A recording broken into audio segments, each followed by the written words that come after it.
បងប្អូនចង់ស្ដាប់បទចម្រៀងឬក៏មើលវីដេអូតាមរយៈ YouTube ហើយដល់ពេលដែលបងប្អូន slip ទូរស័ព្ទដៃរបស់បងប្អូនឬក៏បងប្អូនត្រឡប់ទៅ home screen ទូរស័ព្ទដៃរបស់បងប្អូនពេលនោះគឺចម្រៀងឬក៏វីដេអូនៅលើ YouTube ហ្នឹងគឺនៅតែដើរធម្មតាបាទហើយការធ្វើបែបនេះគឺវាអាចជួយសន្សំសំចៃថ្មរបស់យើងផងដែរបាទអញ្ចឹងក្នុងវីដេអូមួយនេះគឺខ្ញុំនឹងចែកម្លែកនៅ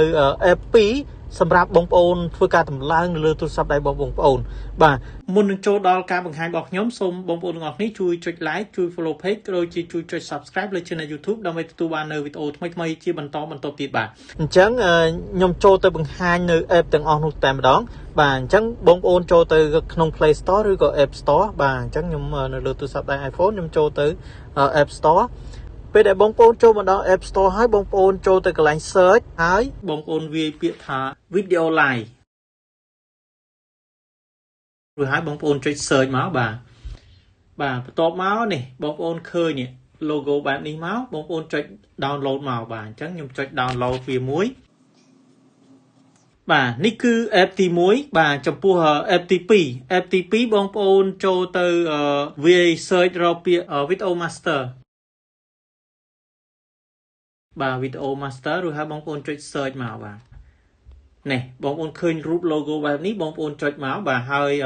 ចំពោះកម្មវិធីទាំងពីរនេះគឺវាកាត់បន្ថយនៅការផ្សាយពាណិជ្ជកម្មនៅលើវីដេអូរបស់យើង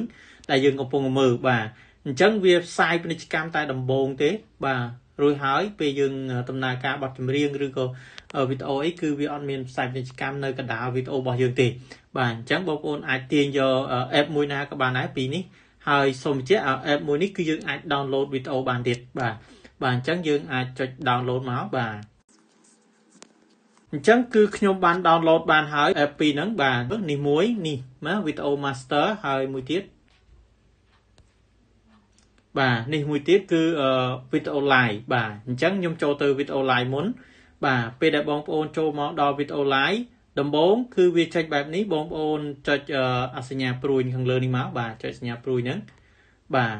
រួចហើយមកដល់កន្លែងនេះគឺបងប្អូនចុចទៅ YouTube ទៅបាទចុច YouTube ពេលនេះគឺវាលុបផ្សាយពាណិជ្ជកម្មរួចហើយបងប្អូនត្រូវរងចាំបន្តិចបាទបន្តិចមករួចហើយបងប្អូនចុចនៅសញ្ញាព្រួយខាងលើនេះទៅបាទបន្ទាប់មកវាចេញមកដល់បែបនេះទៀតរួចហើយបងប្អូនចុច close រួចរាល់ហើយគឺវាចេញមកដល់កន្លែង YouTube តែម្ដងអញ្ចឹងបងប្អូនចង់ស្ដាប់បទចម្រៀងអីបងប្អូនចុច search កន្លែងហ្នឹងមកបាទអញ្ចឹងខ្ញុំ search ចម្រៀងបាទអញ្ចឹងចុះរួចហើយខ្ញុំចុច search បាទអញ្ចឹងយើងស្ដាប់បទចម្រៀងធម្មតាទៅបាទពេលដែលយើងស្ដាប់បទចម្រៀងវាចេញកន្លែងនេះបងប្អូនចុច OK មកបាទនេះវាកំពុងតែដើរអញ្ចឹងខ្ញុំត្រឡប់ទៅ home screen បាទចម្រៀងនៅតែដើរធម្មតាឥឡូវខ្ញុំបើកហើយខ្ញុំ sleep មើលតើចម្រៀងវានៅដើរអត់បាទ sleep ណាមើលឃើញពេលណា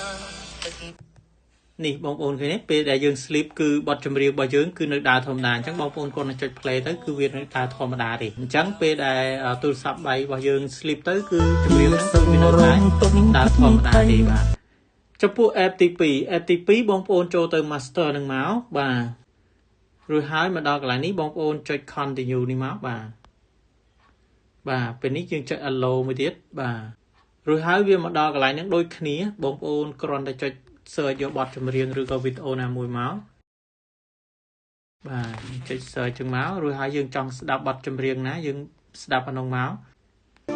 បាទមែនហើយស្ដាប់បទចម្រៀងហ្នឹងណាហើយយើងទៅ home screen ត្រឡប់ទៅ home screen ប្រនឹងស្រីត្រូវតែមានក្តីស្នេហ៍មើលនេះឃើញទេវានៅតែលឺធម្មតាបាទចុះករណីយើង sleep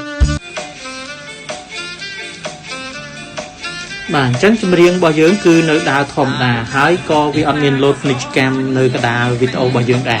បាទអញ្ចឹងសង្ឃឹមថាវីដេអូមួយនេះគឺមានប្រយោជន៍សម្រាប់បងប្អូនទាំងអស់គ្នាហើយបងប្អូនអាចទាញយក